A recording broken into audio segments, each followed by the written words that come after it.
लोकसभा से पहले सिंधिया की बढ़ती हुई ताकत देख शिवराज परेशान हो सकते हैं और ऐसे में क्या उनको ये लग सकता है कि हाँ, जब सीएम पद ही नहीं दिया गया कि वोट मेरी वजह से आए, तो क्या लोकसभा में उनका कोई मौका बनता है, या फिर वो इन सब चीजों को देखते हुए पार्टी के बड़े पदों से अपना नाम पीछे हटाएंगे, अपने कदम पीछे लेंगे? देखिए, शिवराज सिंह चौहान का अच्छा आपने जिक्र किया। देखिए, शिवराज सिंह चौहान मध्य प्रदेश के बहुत नामी गिरामी और बहुत महत्वपूर्ण नेता है बीजेपी के लिए, और हमेशा से उनके इर्द गिर्द बीजेपी घुमा करती थी। लेकिन ये दौर 2023 से पहले का दौर था, जब लगातार शिवराज सिंह चौहान ही मध्य प्रदेश के सबसे बड़ा चेहरा बने हुए थे बीजेपी का। लेकिन जैसे जैसे आपने सही कहा, सिंधिया की भूमिका बढ़ी है, उसी तरह से शिवराज सिंह चौहान की भूमिका लगातार घटती रही है। इससे पहले उनको जो है बीजेपी के कई महत्वपूर्ण पदों से 2022 में हटाया गया, और उसके बाद जिस तरह से मुख्यमंत्री पद से भी उनको हटाया गया, एक तरीके से कहा जाए तो ये कहा क्या है, बिल्कुल मैं भी मानता हूँ इस चीज़ को कि शिवराज सिंह चौहान जिस कद के नेता हैं, जिस तरह के वो कह सकते हैं कि पॉलिटिशियन हैं, उनको ज़्यादा से ज़्यादा तवज्जो मध्य प्रदेश में मिलनी चाहिए थी। लेकिन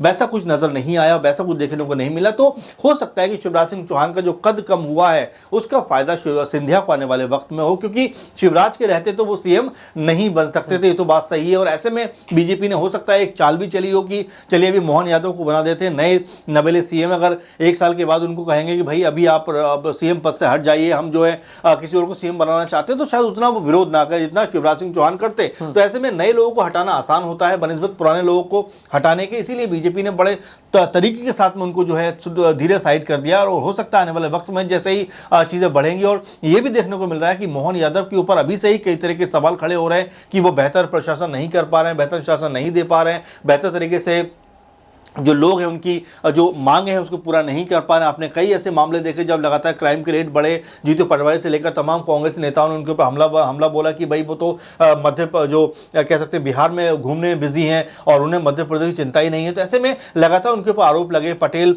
की मूर्ति को जिस तरह हटाया गया, तोड़ा गया, उसको लेकर भी उनके ऊपर आरोप लगे। तो कई तरह के सवाल निशान मोहन यादव पर लग रहे हैं। तो हो सकता है कि बैकडोर के सहारे ही सही सिंधिया को एक अलग तरह से जो है सीएम पद के ऊपर जो बीजेपी लाना चाहती हो कि चलिए मोहन यादव से कह देंगे कि भाई एक साल के आप सीएम बन गए, अब आप हट जाइए, हम किसी और को सीएम बनाना चाहते हैं। तो सिंधिया का नंबर आ सकता है। और ये कोई मैं ऐसी बात नहीं करूं, बल्कि आप देखिए उत्तराखंड में कि ऐसा ही हुआ है कि एक साल में जो 5 साल का कह सकते हैं पूरा पीरियड है, उसमें 2-3-4 सीएम फेस उनके चेंज होते रहे। तो ये बीजेपी करती रही है। तो हो सकता है सिंधिया इस तरह से एक बार फिर से कह सकते हैं जो उनकी मंशा थी, जो उनकी ख्वाहिश थी, उसको बीजेपी इस तरह से पूरा करती हुई आने वाली। लगातार भारतीय जनता पार्टी यहां पर 29 की 29 सीटों पर कब्जा जमाना चाहती है, लेकिन यहां पर एक टकरार भी है कि शिवराज के सिंधिया किसका ज्यादा सपोर्ट यहां पर बीजेपी लेगी या किसको यहां पर दरकिनार करेगी, इस बात की भी चर्चा अभी से शुरू होने लगी है।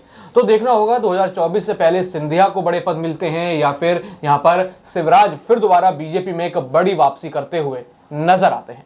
बाकी और भी ऐसी खबरें जानने के लिए देखते रहिए SPN9 न्यूज। धन्यवाद।